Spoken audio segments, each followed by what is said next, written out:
বিয়ের ৩ মাসে আমার স্বামী আমাকে ছুঁয়েও দেখেনি, অথচ রোজ রাতে একটা ফিটকিরি নিয়ে ৩ ঘন্টার জন্য বাথরুমে ঢুকে যেত। একদিন জানলা দিয়ে উঁকি মেরে যা দেখলাম, আমার পৃথিবীটাই যেন মুহূর্তে ভেঙে পড়ল। আমার নাম রিয়া।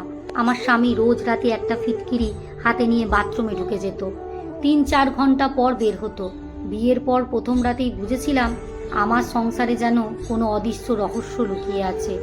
আমি নতুন বউ, বুক ভরা স্বপ্ন নিয়ে শ্বশুরবাড়িতে এসেছি, কিন্তু ফুলশয্যার রাতে আমার স্বামী আমার দিকে একবারও মৃদু হেসে তাকালো, দুই একটা সাধারণ কথা বলল, তারপর আলমারি খুলে একটা সাদা ফিটকিরি হাতে নিয়ে বাথরুমে ঢুকে দরজা বন্ধ করে দিল।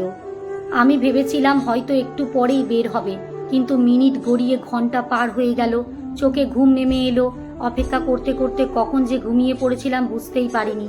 সকালের ঘুম ভেঙে দেখি বিছনায় পাশটা খালি। কিছুক্ষণ পর বাথরুমের দরজা খুলে সে বেরিয়ে এলো, মুখে এক অদ্ভুত শান্তির ছাপ, হাতে সেই ফিটকিরি। হেসে শুধু বলল, আজ অনেকটা ভালো লাগছে। আমি কিছুই বুঝলাম না। ভাবলাম নতুন বিয়ে, হয়তো মানুষটার কোনো ব্যক্তিগত অভ্যাস আছে, কয়েকদিন পরে ঠিক হয়ে যাবে। কিন্তু না, একদিন নয়, দুদিন নয়, টানা 3 মাস একই ঘটনা চলল। প্রতিদিন অফিস থেকে ফেরার সময় সে একটা করে নতুন ফিটকিরি কিনে আনতো। ফিটকিরিটা এমনভাবে আগলে রাখতো যেন সেটা পৃথিবীর সবচেয়ে দামি জিনিস। কখনো লকারে রাখতো, কখনো আলমারিতে, আবার কখনো বালিশের নিচে। আমি যদি ভুল করেও হাত দিতাম, সঙ্গে সঙ্গে নিয়ে অন্য জায়গায় সরিয়ে রাখতো। আমার চেয়ে যেন সেই ফিটকিরিটাই গুরুত্ব বেশি ছিল। রাত হলে সে সেটাকে নিয়ে বাথরুমে ঢুকে যেত, তারপর ঘন্টার পর ঘন্টা কাটিয়ে দিত। এদিকে বিয়ের 3 মাস কেটে গেলেও সে কোনোদিনও আমাকে স্বামীর অধিকার দিয়ে স্পর্শ পর্যন্ত করলো না। প্রথমে ভেবেছিলাম হয়তো লজ্জা পাচ্ছে, তারপর ভাবলাম হয়তো আমাকে পছন্দ নয়। আস্তে আস্তে সন্দেহ ভয়ঙ্কর রূপ নিতে শুরু করলো। সে কি অসুস্থ?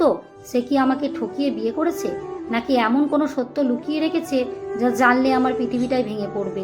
এক রাতে আর নিজেকে আটকাতে পারলাম না, ইচ্ছে করেই ঘুমের ভান করে শুয়ে রইলাম। রাত গভীর হতে সে আগের মতোই ফিটকিরি নিয়ে বাথরুমে ঢুকে গেল। আমি নিঃশব্দে উঠে দাঁড়ালাম। বাথরুমের পেছনে ছোট্ট একটা জানলা ছিল। একটা চেয়ার টেনে নিয়ে কাঁপতে কাঁপতে ওপরে উঠলাম। আমার বুক তখন এত জোরে ধুকপুক করছিল, মনে হচ্ছিল শব্দই বুঝি শুনে ফেলবে। আমি ধীরে ধীরে ভেতরে তাকালাম, আর তার পরের মুহূর্তেই আমার পুরো শরীর কেঁপে উঠল। চেয়ার থেকে পড়ে যেতে যেতে কোনো মতে নিজেকে সামলালাম। আমার চোখ দিয়ে অঝরে জল গড়িয়ে পড়তে লাগলো। আমি যেটা ভেবেছিলাম সেটা একেবারেই সত্যি ছিল না। আমার স্বামী আয়নার সামনে দাঁড়িয়ে কাঁদছিল। তার পুরো শরীরে লালচে ক্ষত, চামড়া উঠে যাওয়া দাগ আর অসহ্য জ্বালার চিহ্ন।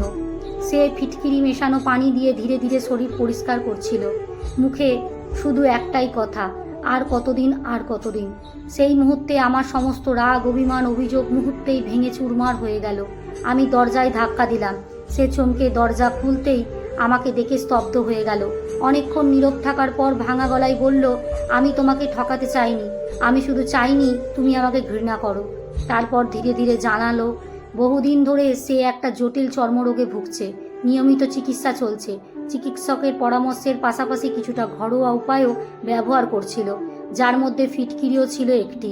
শরীরের দুর্গন্ধ আর জ্বালার কারণে সে আমার কাছ থেকে দূরে থাকতো। সে ভয় পেত আমি যদি তাকে ছুতেও না চাই। আমি আর নিজেকে ধরে রাখতে পারলাম না। তার হাত দুটো শক্ত করে ধরে শুধু বললাম, তুমি একা কেন লড়াই করবে? আজ থেকে তোমার এই লড়াইয়ে আমিও আছি। সেদিনের পর থেকে আমাদের সম্পর্ক নতুন করে শুরু হয়েছিল। আমি বুঝেছিলাম ভালোবাসার সবচেয়ে বড় শত্রু হলো ভুল বোঝাবুঝি, আর সবচেয়ে বড় ওষুধ বিশ্বাস। আজও মধ্যে মাঝে মাঝে সেই সাদা ফিটকিরির দিকে তাকালে আমার মনে হয় একটা ছোট্ট পাথরই আমার সম্পর্ক ভেঙে দিতে পারত, আবার সেই সম্পর্কই নতুন জীবন